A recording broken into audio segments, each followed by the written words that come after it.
Nous sommes à un tournant décisif. C'est l'heure de changer et de repenser notre structure sociale déclinante.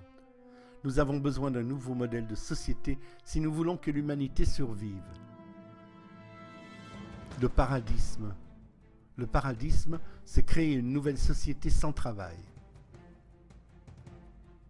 Pourquoi demander plus d'emplois alors que ce que l'on veut vraiment, c'est plus de temps, plus de liberté et plus de loisirs? La plupart des travaux et bientôt tous les travaux que font les êtres humains pourront être faits mieux, plus vite et à bien moindre coût par des machines et des robots. Les robots produisent déjà des voitures dans le monde entier avec très peu de main-d'œuvre humaine. Cela pourrait être bientôt complètement automatisé. C'est aussi vrai pour la nourriture. Les légumes produits dans les exploitations seront récoltés par des robots, avec une technologie qui existe déjà. Des camions robotisés pourront alors livrer le produit directement au consommateur qui l'aura choisi en ligne. Les services eux aussi sont en train d'être automatisés. Des guichets automatiques, achats en ligne, renseignements automatisés n'en sont que quelques exemples. Même les robots chirurgicaux réalisent déjà des opérations avec plus de précision que le vrai chirurgien.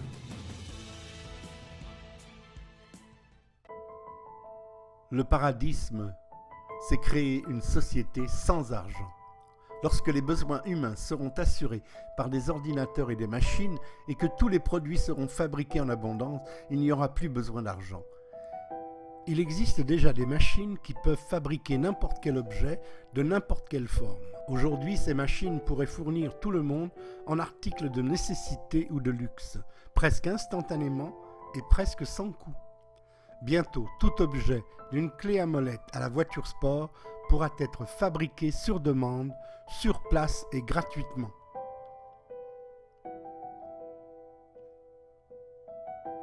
Le paradigme ne laissera pas les bénéfices de la technologie profiter seulement à un petit groupe de personnes. Les ressources, le savoir et la technologie ne seront pas la propriété d'intérêts privés. Ils appartiendront à la communauté tout entière. Les machines et les robots n'auront plus besoin d'être payés pour leur travail et les ressources dont ils auront besoin. Tout ce qu'ils font, tout ce qu'ils produisent pourra être gratuit. Le paradigme fera du développement de la nanotechnologie une de ses plus grandes priorités. Des nanoréplicateurs ou nanorobots seront conçus pour assembler atome par atome tout ce que l'on veut. En utilisant les matériaux qu'ils extrairont directement du sol, ils seront capables de reproduire n'importe quel objet, y compris notre nourriture, et cuisiner des plats selon la recette de notre choix.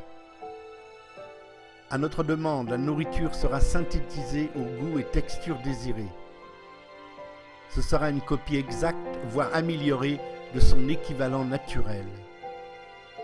Les terres agricoles pourront alors retourner à leur état naturel ou seront développées pour nos loisirs.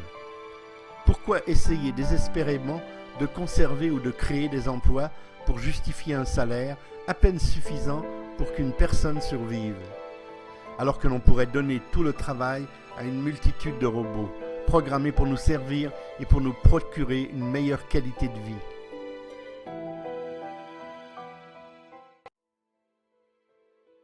Le paradigme, c'est créer une société sans pollution. Combattre la pollution n'est pas d'un grand intérêt dans notre système économique actuel où maximiser les profits prédomine dans toutes les décisions. Cela ne devient qu'une préoccupation que lorsqu'il est déjà trop tard.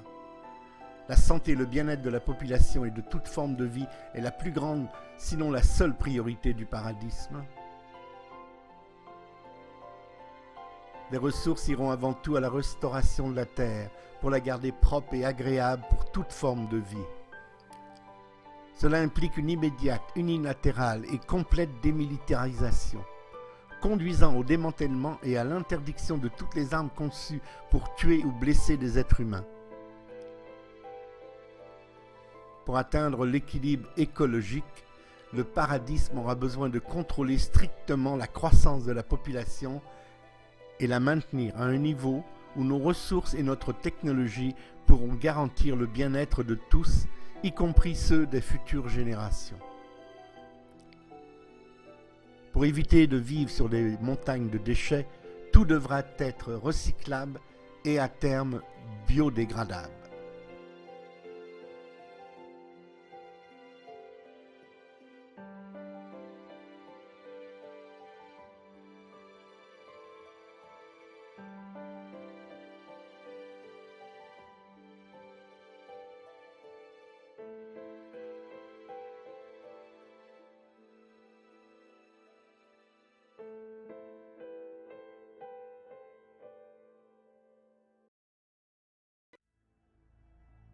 Le paradisme, c'est créer une société sans maladie.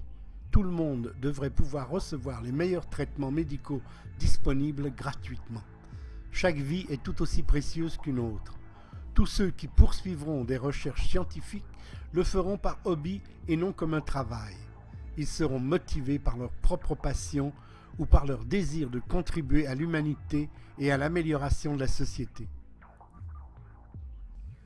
Les scientifiques, mais aussi les artistes et tous ceux qui contribuent à améliorer la santé, le bien-être et le bonheur de la population seront reconnus pour leurs prouesses et seront honorés comme des héros de leur temps. Les scientifiques de tout domaine, mais surtout en médecine, recevront toutes les ressources et les formations qu'ils demandent.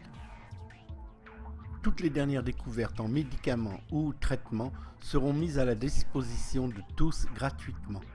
La recherche sur les cellules souches, qui détient la promesse de régénérer les tissus et les organes endommagés, sera fortement encouragée. Quand cette technologie sera maîtrisée, tout défaut ou blessure causée par la maladie, la génétique ou par accident pourront être corrigés et prévenus. Le vieillissement pourra être stoppé et inversé.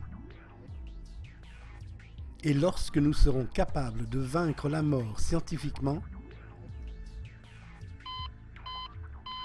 le paradisme pourrait bien nous avoir menés jusqu'à sa destination finale, la création d'un vrai paradis sur Terre.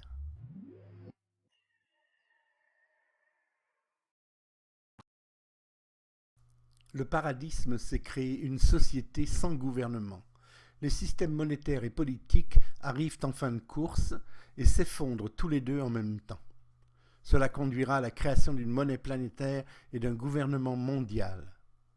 C'est le remède à toutes les crises financières et la transition nécessaire vers un monde sans argent et sans gouvernement. Ce futur gouvernement mondial ne dirigera pas ou ne gouvernera pas la population. Nous devrions plutôt l'appeler administration mondiale. Il administrera, prendra soin des approvisionnements en argent, énergie, ressources, etc. Il administrera la terre mais ne gouvernera pas la population. Au paradis, il n'y a pas de pays car il n'y a pas de frontières. Il n'y a pas de prison car il n'y a pas de police. Il n'y a pas de politiciens car il n'y a pas de gouvernement. Un être humain ne peut être un esclave, un sujet ou être transformé en mouton. C'est un crime contre l'humanité. Un être humain ne peut être dirigé ou gouverné par personne d'autre que lui-même. Un être humain est le maître de sa propre vie, le créateur de sa propre destinée. La capacité à nous organiser en une société harmonieuse ne vient pas de l'existence d'un gouvernement. En fait, l'histoire est remplie d'intenses conflits entre les peuples et leurs gouvernements. Les êtres humains aspirent à être libres et c'est dans leur nature de se rebeller contre toute forme d'autorité qui essaie de les contrôler et de les conformer. Pour préserver l'harmonie et la cohésion de la société, nous devons abandonner toute idée de soumettre les gens à une autorité. Aucune autorité ne peut enlever la responsabilité de chacun de décider pour soi-même et d'en assumer toutes les conséquences.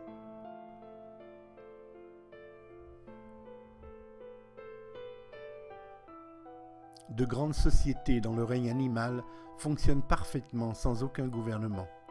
Dans la société des fourmis, il y a une reine, mais elle n'a aucun pouvoir. On lui a donné le mauvais nom. Sa seule fonction est de pondre des œufs toute la journée. Il n'y a pas de lutte de pouvoir au sein d'une colonie de fourmis, car il n'y a pas de position de pouvoir. Il n'y a pas de gouvernement, pas de loi, pas de police. Tout ce petit monde fonctionne librement. C'est un merveilleux exemple de coopération. Lorsqu'une fourmi transporte un poids lourd vers la fourmilière, 2 autres lui viennent en aide. Tout en gardant leur liberté de se déplacer et faire ce qu'elles veulent, elles contribuent librement au bien-être de l'ensemble et elles bénéficient de la société sans compromettre leur liberté individuelle. C'est dans la nature des fourmis de coopérer et de prendre soin les unes des autres. Les fourmis suivent leur instinct naturel. Elles n'ont pas besoin de gouvernement. Elles n'ont pas besoin de loi pour les réguler et s'assurer que les choses soient faites. Elles n'ont rien d'autre que la loi de la nature.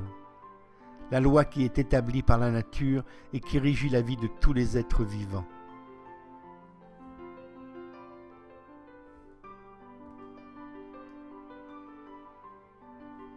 Les êtres humains sont eux aussi censés vivre en société et sont par conséquent tous nés avec cette inclinaison naturelle à coopérer, à prendre soin les uns des autres, à aimer et être aimés. En cas de besoin, ils se mettent volontairement à travailler ensemble. Ils ne vont pas travailler de façon chaotique et désorganisée, mais ils travailleront guidés par les leaders qui se seront révélés pour l'occasion. Les leaders guident sans exercer d'autorité et de pouvoir sur les autres. Ils sont reconnus pour la justesse de leurs conseils et sont capables d'inspirer les autres à participer de leur plein gré.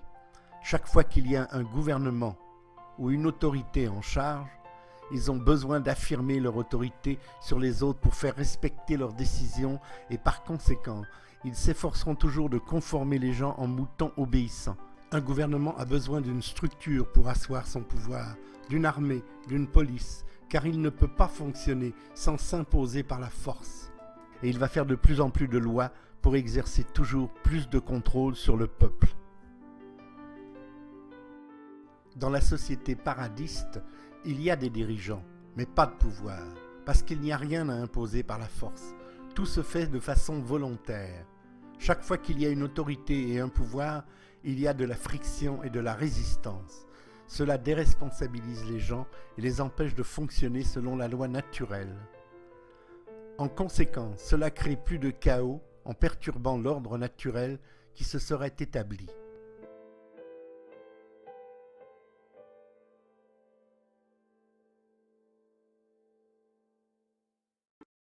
Le paradisme, c'est créer une société de loisirs, un paradis sur terre. Le paradisme ne laissera pas les gens sans travail, s'ennuyer et ne rien faire. Il va créer une multitude d'activités qui contribueront au bonheur et à l'épanouissement de l'individu et de la société tout entière. Les activités de loisirs seront développées et mises à disposition gratuitement. Les gens veulent avoir du plaisir et s'amuser. Les aires de jeu et les parcs d'attractions vont se multiplier partout. L'éducation sera gratuite et ceux qui souhaitent faire de la recherche scientifique, ainsi que ceux qui cherchent à améliorer notre qualité de vie à travers leurs inventions, seront encouragés et soutenus. Les gens auront le temps et les ressources pour pratiquer n'importe quelle forme d'art. Les artistes vont créer pour nous un environnement chaque fois plus beau et stimulant. Les pièces d'art seront appréciées à leur juste valeur, car il n'y aura pas d'argent. Les artistes offriront leurs créations à leurs amis ou à la communauté par amour. Les transports seront gratuits et ce qui permettra à tout le monde de voyager pour se rencontrer et découvrir les merveilles de la planète. Les gens seront encouragés à grandir spirituellement dans la direction de leur choix, afin d'augmenter leur niveau de bonheur et d'harmonie. Quand on est heureux et en harmonie, on contribue positivement au bien-être de toute la société.